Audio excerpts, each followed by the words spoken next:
Good evening, Gills fans, and welcome to the first episode of our four-part series called Spotlight on the Summer, looking at precisely that, the summer, and a massive summer ahead for Gills fans, for Gills players, for Gills everyone, really.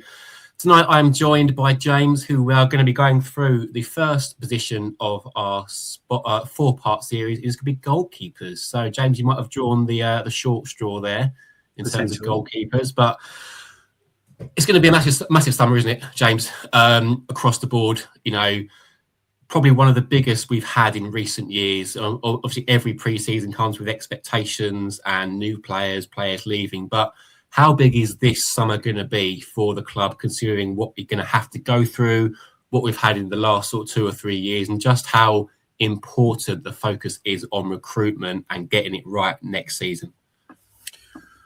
For me, I don't think it's hyperbole to say that it's probably the biggest one that we've had, certainly since the Gallisons took over. I think pre-Brad and Shannon, let's be honest, every season started more in hope than expectation. Every summer, we were just delighted if we brought one player in through the door, and they were generally, if they did come in, they were generally either not heard of or someone that everyone knew had their best days 10 years ago.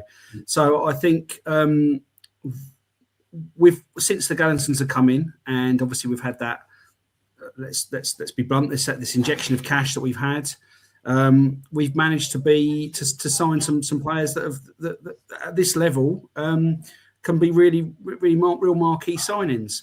As we've seen, quite a high percentage of them haven't turned out how we would have liked, unfortunately. And I think we've now got a manager.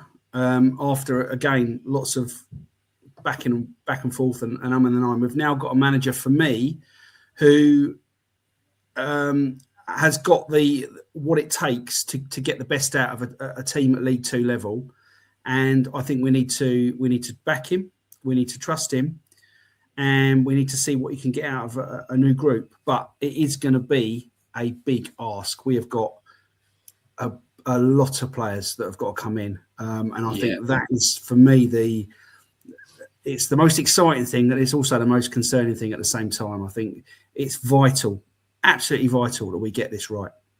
And I think as well, what you mentioned there about everyone's talking about the players that might be leaving and the filling the squad, but you also need to replace those players. And there's been talk about, maybe giving too many players last summer new contracts, the extensions, the contracts. But if all of those players went, we would have to rebuild the entire squad.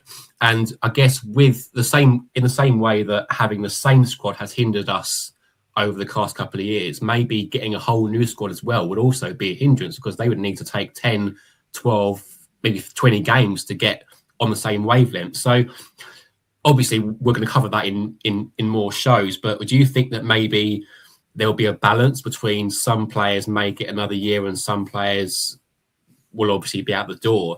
You don't want to get rid of too many, do you? And then have to restructure your entire squad.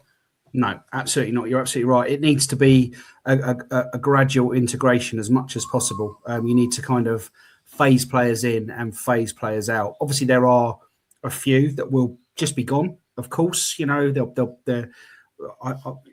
sure he's a lovely fella, but the likes of Johnny Williams, I think most people. It's always, I'm sure he's lovely, but. Yeah, it is, isn't it? It is me. It's not horrible. I don't know. I think Johnny Williams is a great example. I think he's for whatever reason it has not worked at Gills. I think that he will be one at the end of the season who goes, and that's probably quite a large wage off the wage bill. Thank you very much. Thanks for your service. Off you go. We don't need to worry about someone like that. But there are players in there who, if you watch the Gills in the Pub show from the other day when they went through the squad, that was really interesting. There were a few players in there who a couple of the lads were I'm in an iron about, and I'm the same. I think there's players like, let's pick one out of the air, for example, Max Clark, for example. For some people, he's absolutely a re-sign, and for others, he is again, thanks for your service. So there are players like that are going to be kind of on the fringes, and if they do enough to earn a contract or an extension, fantastic. But I think that there will certainly be those sort of players who will be in and around and then potentially phased out as time goes on. If someone comes in who's better than them, or we see after all that they weren't up to it. Although you'd like to think by now, Gareth very much knows who he wants to keep. I don't take much stock at all in what's said in press conferences and to press, because all it is sound bites. I hope anyway, and I think Gareth probably has it very firmly in his mind who he wants to commit to next season. And hopefully we've got a nice long shopping list of players that we'd like to add to that group as well. But you're absolutely right. There does need to be an integration rather than a mass clear out, throw the baby out with the bathwater and then start from scratch again. I don't think that's the right way to go. I think there are players here that deserve to be here. And I'm sure that there'll be a lot of conversation there amongst fans when that retained list comes out. I'm sure we'll all be looking for that one. And so we're here to start then with goalkeepers. We're going to start at the back and work our way forwards throughout the next few weeks. Now, obviously, goalkeepers, there's 3 players that we're going to be focusing on because they're the only three that we've got.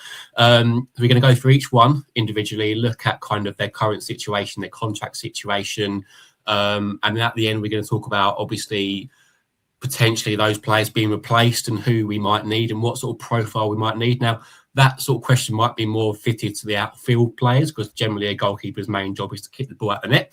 But obviously there will be some that probably have different kind of criteria to others when it comes to goalkeeper. And obviously we've got to remember that we've had the same goalkeepers really for the last sort of few seasons. So maybe a fresh change is needed. So we'll start with the cat, Glenn Morris.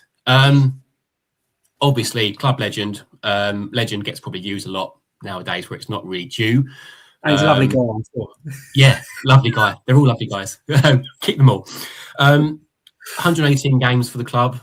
It feels like it should be more based on how old he is for a start. But I'm guessing he was second string to Stuart Nelson for quite some time when he came in, and then obviously went away, came back, and him and Jake Turner have been sort of playing, sort of sharing that number one spot in goal for quite some time. And it seems like every year we're saying, is it going to be Glenn's year to kind of, to leave or retire? But obviously his age has been a factor, but it's not been the underlying factor for Glenn. He's still able to play, a lot of games, still puts in solid performances and often saves us, from worse results.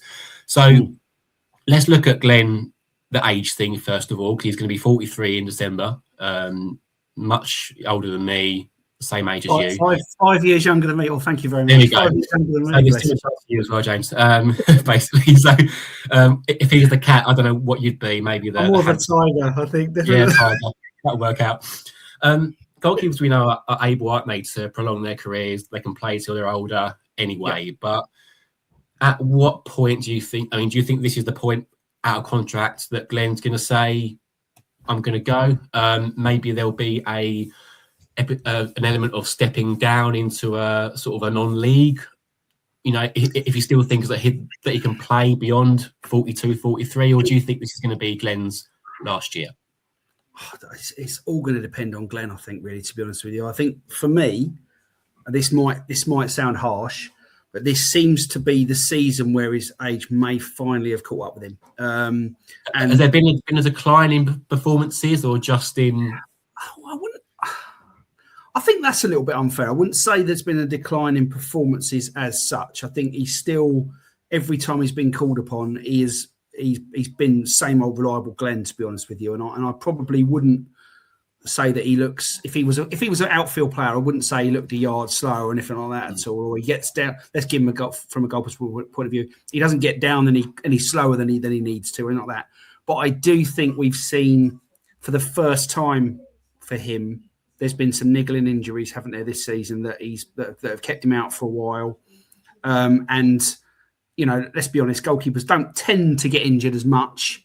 But Glenn's he's had a couple of lengthy periods on the sidelines from injuries, and he seems to go down every single game with some injury or another, whether that's part of the gamesmanship or not. Tactical, a lot of the time, I think a lot of the time it is, but probably sometimes you almost feel like he's glad of the rest as well, bless him.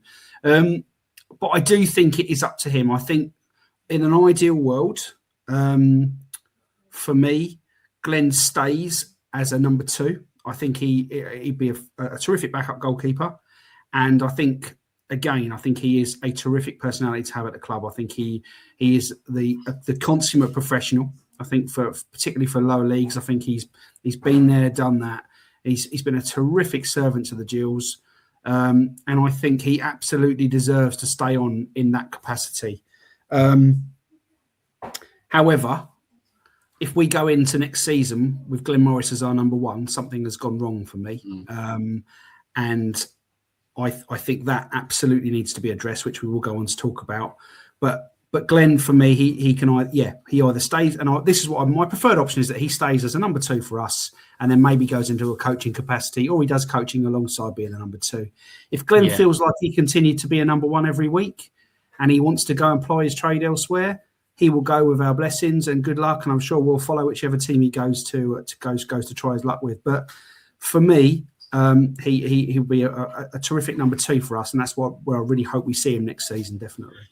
Yeah, and I think he's obviously got a few options. I wouldn't have thought he would step away completely from the game. I wouldn't have thought that he would retire. I think you're right. As a number two, there's probably not many better number twos in the league when it comes to, and there's probably not many teams that have two keepers that would probably quite happily say, yeah, either one could be number one, probably at this current point. But you're right in saying that Gareth will probably want to look at a more long-term. He's signing outfield players now until 2028. So he's going to want to do that with a goalkeeper as well and have longer term options in there. Glenn could potentially drop down to not sort of National League South level and play for a local team and still do that alongside coaching for the Gills or coaching for that team. He's got options. And I think it's credible to the fitness of keepers nowadays that they can still do that at 43 years of age. Absolutely. You're right in saying if Gareth wants to build a new spine for his team, through the middle, he's going to have changes to make. Up front, he'll have changes to make with players leaving.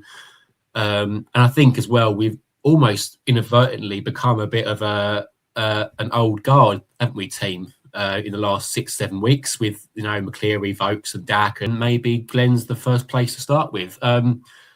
If he was a number two, I don't think any Gills fan will probably, have an issue with that, would they? So it's keeping him on the club. I don't think so. I think any Gills fan will be delighted to have Glenn as a backup. I think he's been a terrific servant to the club. I think we owe him that as well. I think for the service, I think he's still got a lot to offer. There's no doubt about that. So I will be delighted to see him still around, as I say, as a number two. And I think most Gills fans would echo that. I would be really interested to see if there was a straw poll on Gills fans, if any of them still think he's good enough to be our number one next season. I reckon there'd be a quite high percentage of people that would say yes, he is. I think there's probably a lot of people that are still firmly Team Morris, definitely for the number one. Yeah. I mean, we're all Team Morris. We'd have no issue with him still being here in some capacity. But I do think you're right. If we're going to move forward, and it's not a slight against Glenn at all as a person or as a player, but I just think for longevity and if we're going to plan ahead for the next couple of seasons, or at least even the next season, then Glenn at 43 is not going to be able to sustain that for much longer, is he? So realistically, it would make sense to start that transition period now, get somebody else in and have Glenn as a backup second choice. It's up to Glenn, really, isn't it? What a guy to learn from, from another keeper's perspective. I mean, young Tate Holton, he's got a fantastic role model there to follow. So, I think Glenn's got that's what I mean when I say he's got so much still to give. Definitely, there's no doubt about that. Just because I and others wouldn't fancy him as a starter next season doesn't mean he's not got a role to play. Definitely not. All right. So to summarise, then we're having Glenn on board still, potentially as number two, but it comes down to what Glenn Morris wants to do. The Cat will have some more lives still at this club. Nice. So next up, Jake Turner, probably going to cause more debate amongst Gills fans. If you mentioned that poll that you mentioned earlier, I reckon it will be a bit more controversial with different opinions. So Jake's background, he signed for us in July of 2022 under Neil Harris. Feels like he's been here forever as well, really, with Jake. He's been through a few different managers, as has a lot of his team. So, but only 82 games across those those 4 years, 83 now since he played on Saturday. He'll be frustrated, won't he, that he's not played more. I think he came down here. It depends whether he was going to come down here as number one or not. Obviously, he hasn't played that many games in the EFL anyway. He came to us from Newcastle, had a few loan spells elsewhere in the Football League, and wasn't an established keeper by any stretch. He's now going to be, I think, he's 27 years of age now. He'll want to be surely playing somewhere consistently, whether it's at this level, whether it's a National League level. I think he could do that, but for someone to have played 82 games in 4 years as a goalkeeper, he will want more. So with regards to Jake, I think probably more people would be against him being number one than Glenn in a hypothetical situation. Again, Jake's not a bad keeper by any stretch, but he's probably never really been, dead cert number one throughout his time here. Do you get the feeling that he's been unlucky because Glenn's been so good a lot of the time, and Jake's been in and out of the team? Or do you think Jake's always been second fiddle for the most part during his time at the club? Yeah, I think you're being very kind to Jake Turner there, Tom. And bless you, you're a lovely guy. Not like Johnny is. Exactly. Yeah. I don't think he's been unlucky at all. I think Jake is fine. He's okay. But for me, he is never really kicked on. When we first signed him, I was quite happy with that as a potential number one going forward. But he never really filled me with confidence. And he crucially, he just hasn't kicked on in the intervening seasons. You quite rightly say probably hasn't played enough. But I'm trying to be as nice as I can. For me, he is. If you have aspirations of getting out of this league, and you have Jake Turner as your number one, I don't think you are going to go too far. To be honest with you, I think he is. I hear people say this all the time, and it always makes me laugh about goalkeepers. He's a good shot stopper. Well, it's his job. As Roy Keane would say. I would argue that most goalkeepers are pretty good shot stoppers. That's kind of why they're there, to be honest with you. If that's the yardstick that you're basing your feelings of a goalkeeper, then it's not enough. He doesn't, for someone of his size, he doesn't command his area particularly well, and he doesn't. I don't think he puts the same level of confidence. Give the same level of confidence in his defence as Glenn does. And I know Glenn's a wily old campaigner and all this, that, and the other. But when we have had goalkeepers here before on short emergency loans or brief spells, and they've come from higher leagues. Age gets me. I can't remember who they are now, to be honest with you. But we've had one or two names later on. For that one. Perfect. Yeah. It's like we prepared. Yeah. We've had a couple of them sorts, and they have. And you think, oh my goodness, what? That is what we need. That is the sort of keeper we need. And I'm sorry to say, Jake is not that. He's never been that, and I don't think he's going to be that. So. And also, I'm guessing the fact. I mean, I mentioned about lack of games, but the fact that. If you're a true number one goalkeeper, you don't stay out the side for long, do you? You are out the side for injury, then you're back in immediately once you're fit enough. Yeah, I'm guessing Jake's lack of conviction in keeping at that number one spot. I think he played a lot of games season before last, if memory serves me correctly. But then it was a toss-up, wasn't it, in the summer between who was number one, and Glenn got back in position and got back his number one spot, and I think. It was quite evident at that point Jake was never going to really break through, and certainly not beyond his contract. Like, he's out of contract in the summer. Yeah. What would the benefit be of giving him a new contract? I mean, there are some people that think that both keepers will probably go and will start afresh. That could happen. But I think Jake's more likely to be one that does go because he just needs to play regularly. He's been here 4 years. And I want to ask about the loan spell he had with Dagenham last season. Now, obviously, we had Glenn Morrison go and take Holton as backup during that time. Jake only played a few games at Dagenham, but do you think that was so that Gareth could give him game time, or was it potentially a sign of, because we thought it may be a sign of things to come, that maybe Glenn Jake was going to be on his way out of the club, and maybe that loan spell at Dagenham was kind of the last straw for his Gills career. He stayed. He's played a few games this season, but were you surprised that maybe he did come back into the team and into the squad so soon? Very surprised. I think, I think like you. I think for me that was at the time that was very much Gareth saying you're not in my plans. And so you could say that the fact that Jake worked his way back into the manager's thoughts and vied for the number one spot, then fair play to the lad. He's obviously done something right behind the scenes, but I don't think he's done enough in the scenes for me. This is the thing. I think Jake's had his time at Gills, and this season especially has been a series of moments for me, and there've been some really good moments. And there have been some absolutely awful moments. And you could argue again that goalkeepers that does tend to happen with goalkeepers. They're either the hero or the villain a lot of the time.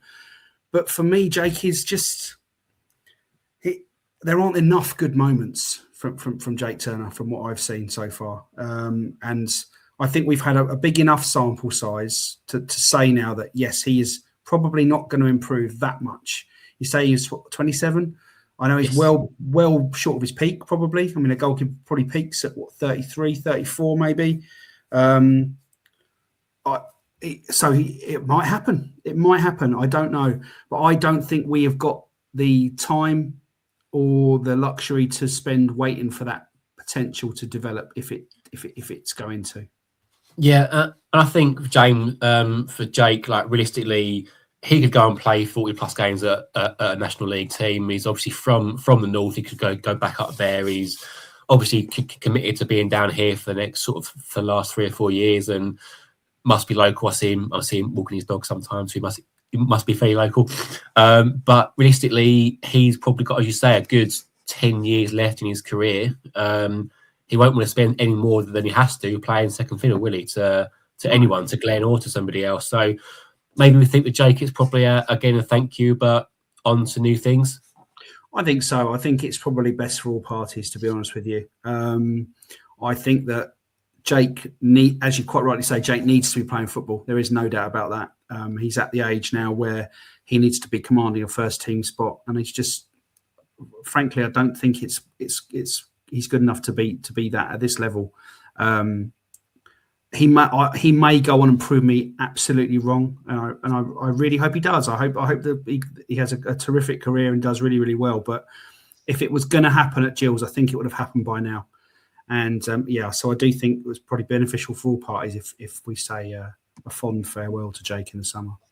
Okay, so maybe a Gills season without Jake Turner. But what about Tate Holton? Now, obviously, not much to write home about Tate. He's 21 years of age now. Obviously, a local boy, been with the club for a while, and had a brief flirtation with the first team last season because we did lose Glenn Morris to injury. So I think it was that. I can't even remember now.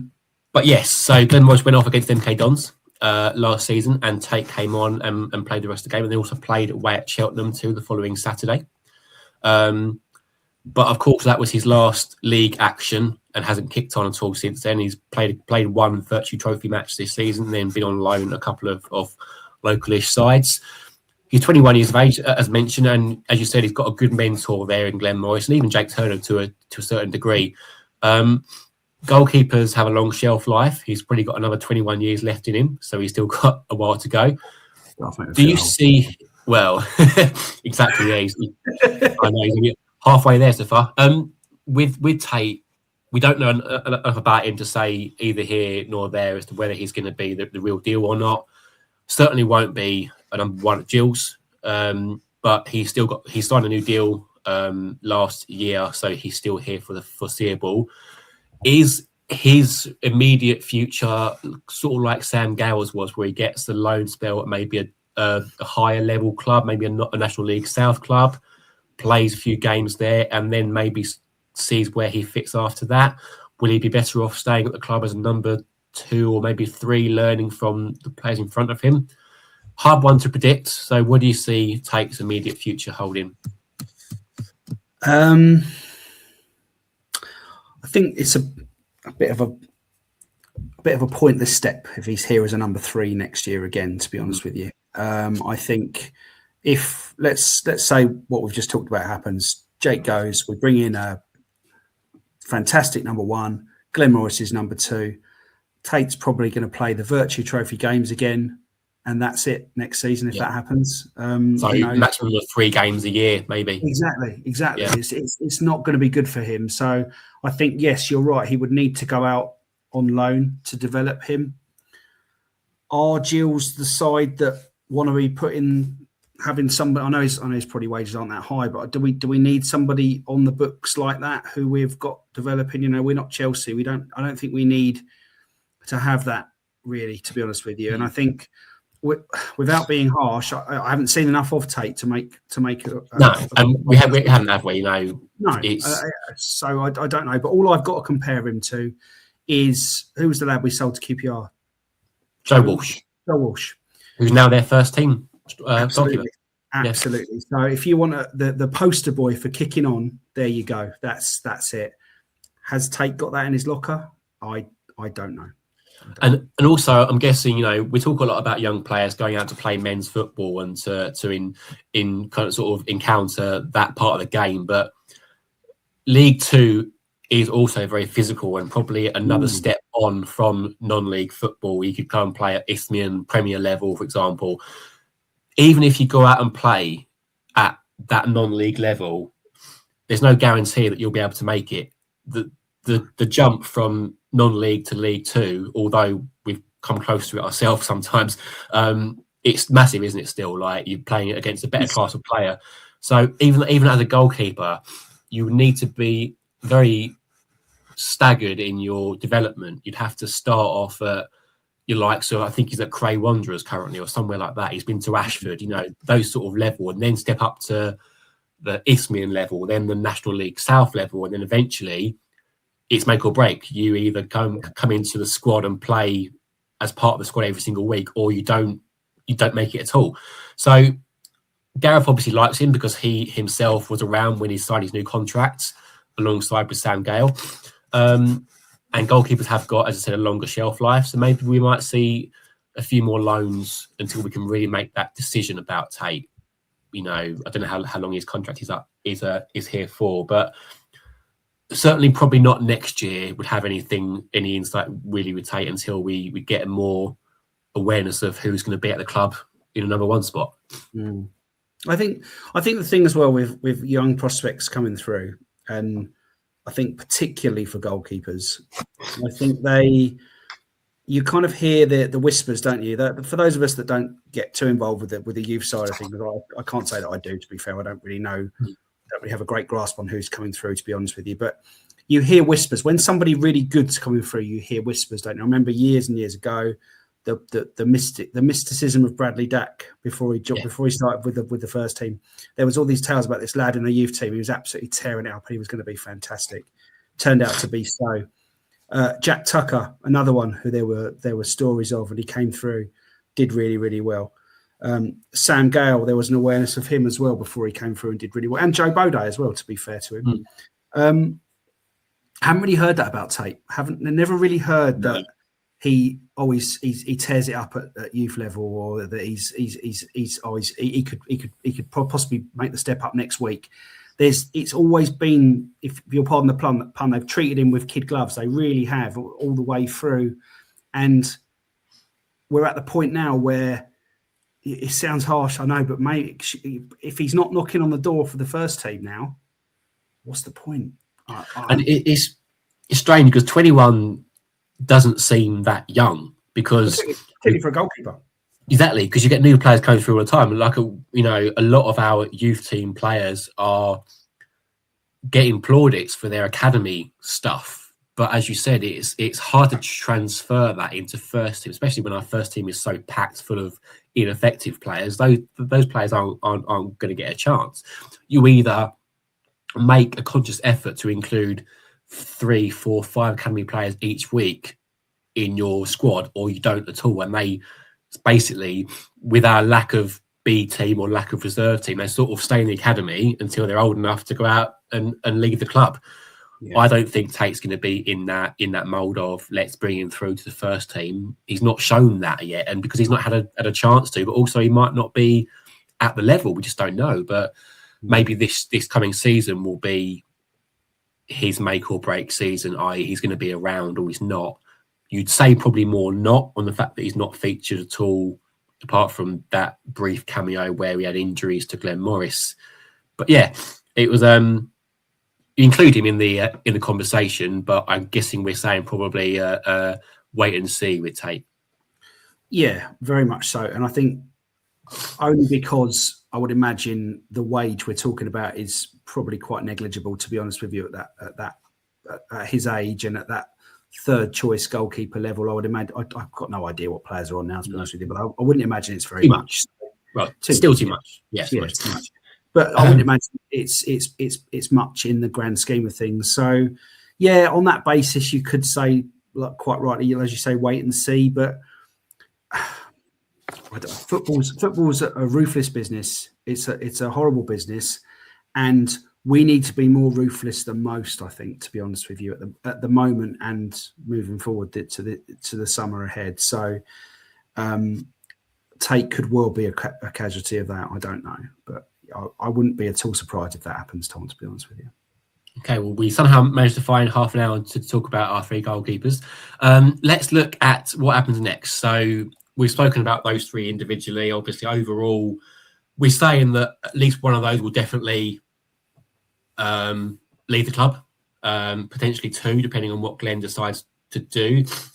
In terms of, this will probably be a conversation more for our outfield players, but in terms of personnel and what they've got to offer now, a goalkeeper, as you said, mostly shot stopper.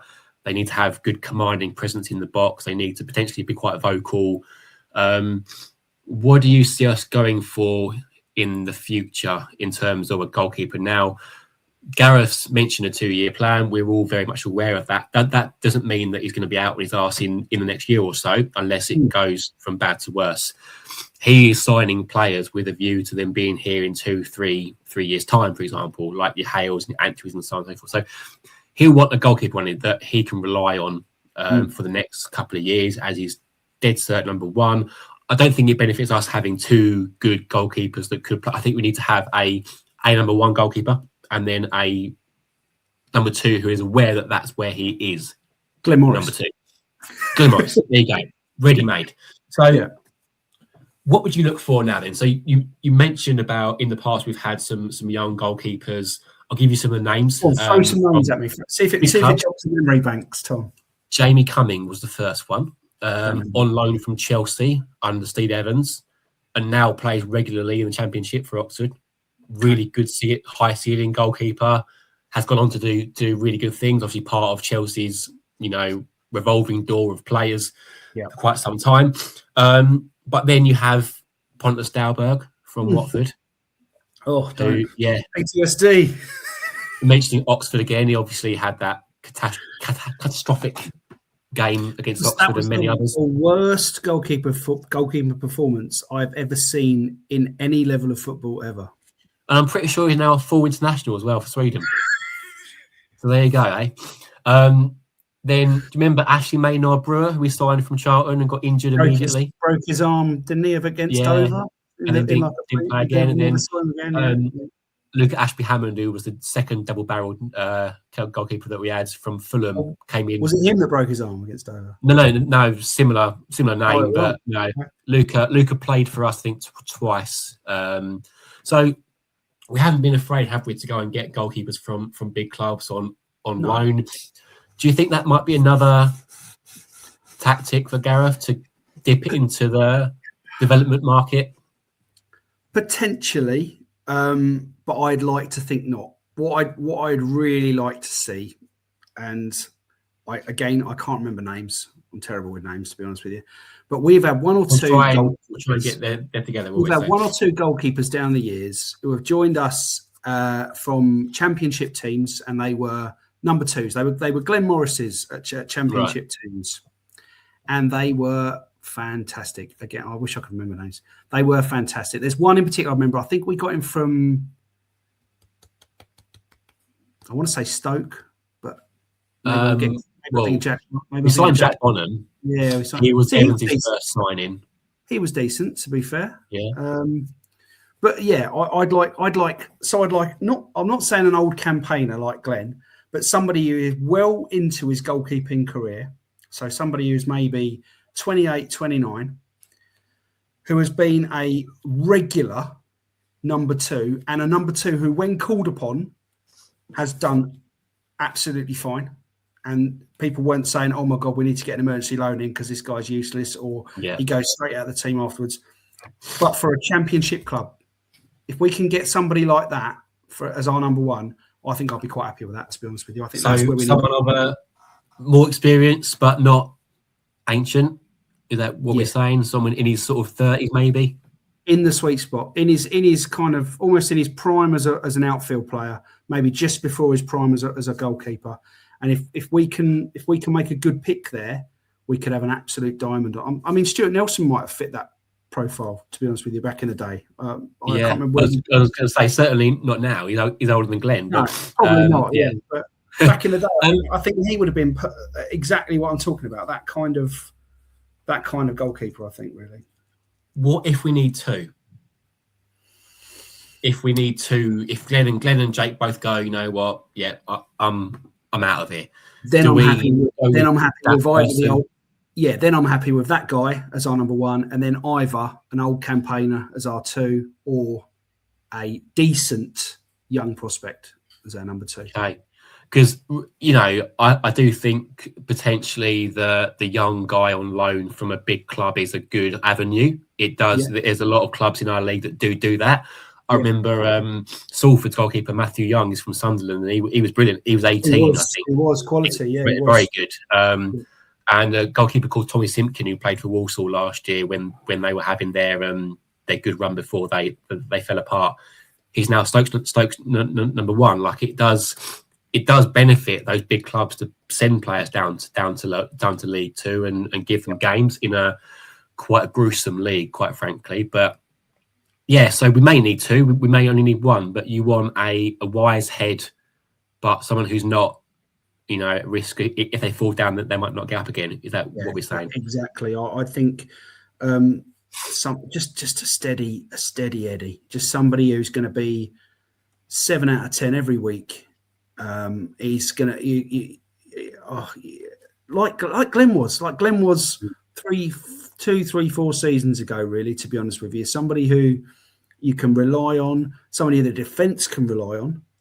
I think that's crucial as well. It needs to be, you quite rightly said, somebody's got a bit of presence. That's one thing I perhaps would question with Glenn is his vocal presence sometimes isn't what I want it to be. So somebody who doesn't shut up, somebody who doesn't give their defence a moment's peace, and somebody who's confident in his own abilities and his own skin and can back that up with performances. I think we're not asking for much, really, are we, to be honest? So Dave Miller, yeah? Yeah, perfect. Yeah, you'll do it. Perfect. Okay. And Scott, sorry, upset. Yeah. So potential replacements then. You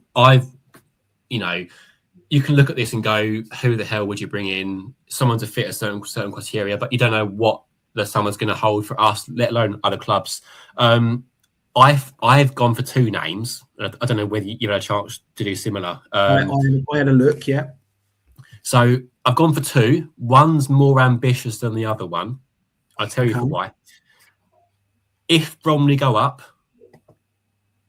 and they don't retain Grant Smith as number one, go and get him. I think he's a brilliant goalkeeper. I do think it's not going to happen because Bromley will probably keep him. If not number two, then still number one. But I would like to see us monitor that situation, potentially. But my actual main number one choice would be a bit controversial. His name is Corey Adai. He is formerly of Crawley, now at Stockport, but he's their number two. Okay. And he's 6'8". Ooh. And he, at Crawley, when he last played for them in League Two, he made the most saves out of any League Two goalkeeper, possibly because Crawley had the most shots against them, but that's by the by. Has been known to be a little bit risky with his feet, but what is kicking? Use your hands. Huh? What is kicking? You mean? With the ball at his feet under high pressure situation, maybe a little bit too casual for some people's liking. Gotcha. But confident in his own abilities. not playing currently in League One. Good record at League Two. Got promoted with Crawley. Went to Stockport. Isn't playing there currently this season. If you want an imposing goalkeeper, look no further than someone who's 6'8" for a start. Absolutely. And don't know what his contract situation is. Don't know, obviously, depending on what Stockport do this year. But he would be my number one. I think he's 27 years of age, so he's in that kind of area. But again, it all comes down, doesn't it, to contract situation, to cost, all that sort of stuff. But he would be my number one. If I do a show and there's someone that talks about transfer targets, I'll make him part of that list. But yes, anyone from you that you have thought of as a potential, I know we're only in March, but anyone that you think will be able to fill that number one spot? I was a little bit more ambitious with my pick. Okay. And I've only got one pick. I looked at a few names, and this may get me laughed out of the studio by yourself, but bear with me. He's out of contract in the summer. He might even be out of contract already, actually. It's the lad from Norwich, Gunn. Oh, he went somewhere, Angus Gunn. He went to, bear with me. I'm going to Google this. This is highly unprofessional. It's all good. Angus Gunn is currently at Nottingham Forest. Is he? Oh, okay. So we're not he getting is. There you go. That was ambitious. Brian Gunn might be a better option for us. Yeah, maybe. I told you it was ambitious. Okay, so why Angus Gunn then? I like the idea of us bringing someone in from the Championship. Again, I know it's a really, really big drop, and even bigger now than it's ever been. I think even bigger now for Forest, yeah. Yeah, well, exactly. But the Championship now is a tremendously competitive league. I know there's a huge gap between the Championship and the Premiership, but I think the gap is just as big between the Championship and League One. To be honest with you, it's almost a league of its own. To be honest with you, it's right out there. And I think if we could get somebody, again, I'm not talking about a number one. I'm talking about a number two from Championship team. Mm. If we could get a number two from a Championship team, I think that would be a real statement, marquee signing for the Gills, and that would give us a tremendous basis to launch a campaign from. I think if you can, I know it's a bit of an old cliche, but if you can get that spine of a team right, starting with the goalkeeper, you can really, really do some good things. And I think if we can aim high, that's what I'd like to see. I don't really want a young Premiership academy player on loan for the season. I don't want that. I don't really want anyone on loan for the season, to be honest with you. I want us to go out and I want us to sign a decent number one. And if we can get someone from that high up, that is where there's two positions I would splash the cash: goalkeeper and a striker. I think goalkeeper, like as you said, a goalkeeper, we almost haven't. I mean, I don't remember when we last spent a fee on a goalkeeper because we've had players that are coming from out of contract elsewhere, and I can't even think back to before the Stuart Nelson days. I'm sure we got him on a. I think you think about it, we had Jason Brown, didn't we? Who came through on a Charlton, didn't he? He would have been championships. We had Gazaniga, who was completely unproven before he came to us. That was unbelievable. Obviously, we had Nelson for years and years and years. Probably our best one from in recent memory. Thomas Holy as well. Thomas Holy, I think he was a free agent before he came to us, or he was playing in the Czech League before. Yeah. Jack Bonham, I can't remember. Did he come from Stoke? I think he came from Stoke, didn't he? He came from Watford, I believe. He was at Watford for a while. Yeah. Okay. So, and then obviously Glenn and Jake now. Yeah. So you're right. We haven't splashed out on a keeper ever. I think. I do think as well that a lot of clubs stockpile keepers now too. You're always seeing keepers that are going in from, Championship team to like number 3 keepers at Man City or Newcastle or Chelsea because they're just there to coach, aren't they? And to act as backup. Your Scott Carsons that don't play a game for like 7 or 8 years. Or Jason Brown. They'd rather do that or come to League Two and play week in, week out in who knows. But I think a lot more older keepers are just going and getting their last payday, aren't they, from those sort of clubs? But I think the jewel in our crown where we could make that happen is Gareth. I think he can really sell this project, and he convinced Johnny Smith to come down a couple of levels, didn't he? Yeah. I know he's made of glass, but let's not go there. But I'm sure if you get Gareth in the room with somebody and you offer them enough money, we can get a real quality goalkeeper in here at Gills. I really think we can. Well, let's see then what he brings us. Appreciate that, James. We've managed to find a way to make three players and a bit go for 46 minutes. God knows how long it would take us to get through the other areas of the pitch. But yes, we'll be looking at defenders, midfielders and strikers in the next few weeks with more of the ME7 panel. James, appreciate your time tonight and your wisdom. And we're both now going to go and research goalkeepers that we could bring in the summer. Definitely. And then come back in a few weeks' time. I'm sure we'll have another show where we look through all of our predictions and see how wrong we were. Yes. Exactly.